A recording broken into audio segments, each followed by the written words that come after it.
Narito pa rin po tayo sa Manila North Cemetery kung saan patuloy pong pagdagsa ng mga tao at sa araw mismo ng undas ay tinataya ng mga otoridad na aabot sa mahigit 1 milyon ang dadalaw sa kanilang mga mahal sa buhay dito. At hindi lamang po yung mga ordinaryong tao nakalibing dito, kundi po yung mga prominente, mga artista at mga dating pangulo. Samantala, kasado na po ang seguridad para sa undas dito sa Manila North Cemetery at ito na rin daw ang huling araw ng paglilinis para sa mga puntod. Yan ang tinutukan ni Marisol Abduraman. Abala si Lilibet sa paggawa ng mga panindang ice tubig. Isa ito sa mga pinaghahandaan niya tuwing undas. Dumodoble lang po. Kasi nga ako nagpipirmit pa ho kami. Mula nang ipinanganak, dito na sa loob ng Manila North Cemetery tumira si Lilibet. Ang kanyang pamilya ay tagapangalaga ng mga nicho.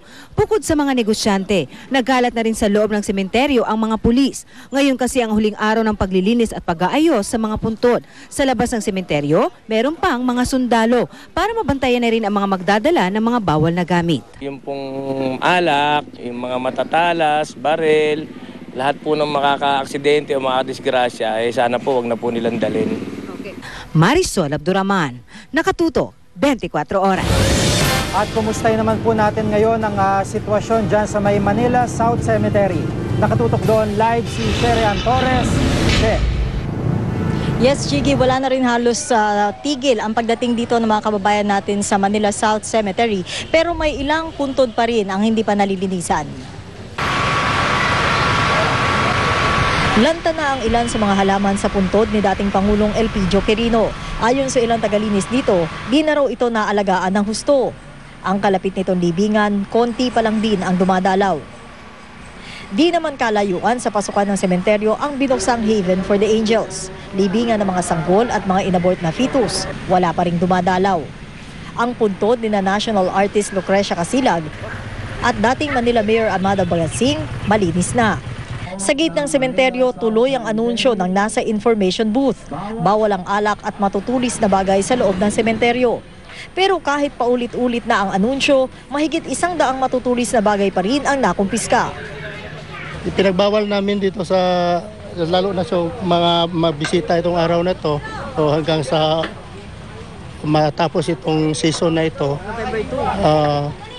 Yung mga lahat na matutulis na bagay, Tagaw-pansin din ang karatulang ito na ang magnanakaw ay dumadalaw din tuwing undas. Kaya ang security measures ng sementeryo nakalatag na, gayon din ang tulong medikal at wheelchair. Narito naman ang payo sa mga dadalaw rito na di makikita ang puntod ng kanilang mga mahal sa buhay. Pag may dumating na kamag-anak, halimbawa yung iba after 5 years dumalaw, definitely nasa mass grave na po yun. So siya samahan namin sa mass grave, then meron po tayong tirikan ng kandila doon na lang sila nagtitirik. So ito, Jiggy, ayon sa mga nakausap natin ng mga security officials dito sa Manila South Cemetery, umabot na raw ngayon sa 2,000 katao ang dumalaw dito sa naturang sementeryo. Samantala inaasahan nila na papasok o papatak naman sa 1 milyong tao ang bibisita dito sa naturang sementeryo sa November 1. Jiggy? Maraming salamat, Sherian Torres. Sa ngayon po ay magkano na nga kaya ang presyo ng mga bulaklak dyan sa may Dangwa? At alamin po natin, nakatutok doon live si Bernadette Reyes. Bernadette. Jiggy, nagmahal na ang presyo ng mga bulaklak dito sa Dangwa pero sabi ng mga nagtitinda, mas maganda raw kung bibili ngayong araw dahil bukas baka lalo pang magtaas ang presyo. Galing na rito si Judiel kahapon para mamili ng mga bulaklak. Nagulat siya pagbalik kanina dahil mas mahal na ang presyo ng mga bulaklak. Ang white roses, 250 pesos na ang kada bundle.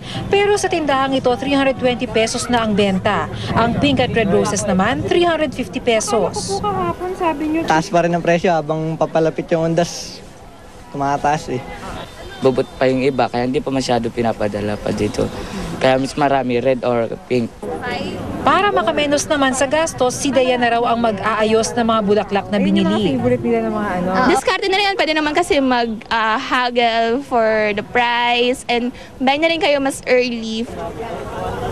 Ang Gerberat Carnation, 200 hanggang 230 na per bundle. Pagdating ng bagong supply mamaya o bukas ng madaling araw, baka pumalo na raw sa 250. Ang orchids na dati 380 kada bundle, ngayon 520 na.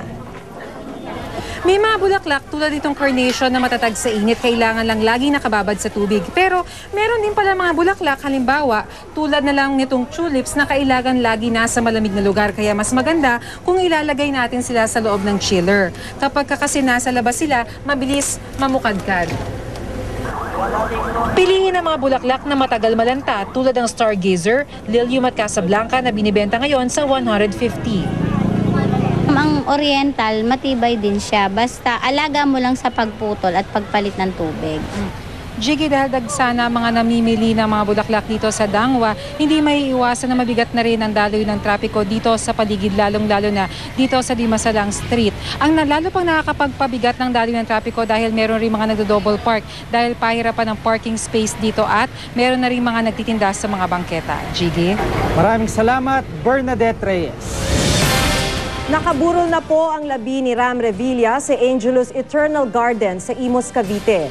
Nakatutok doon live si Salima Refran. Salima? Makikalahating milyong pisong pabuya ang handang ibigay ng pamilya Revilla sa sino man makakapagbigay ng impormasyon o makakapagturo sa mga pumatay kay Ramjan. Mag-aalas 4 ng hapon, dinala sa viewing chapel ng Angelus Eternal Garden ang labi ni Ramjan.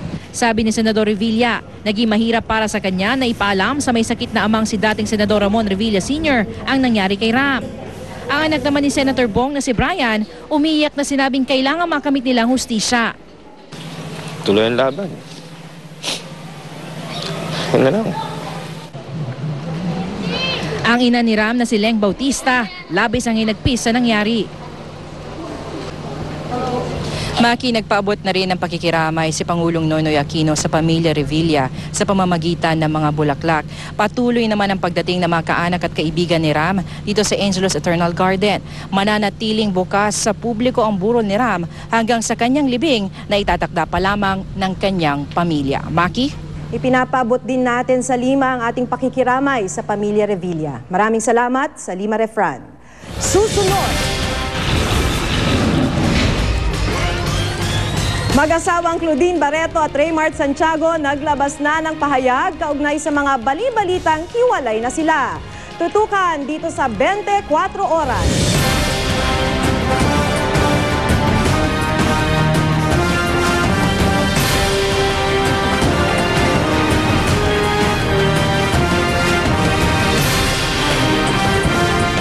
Hanggang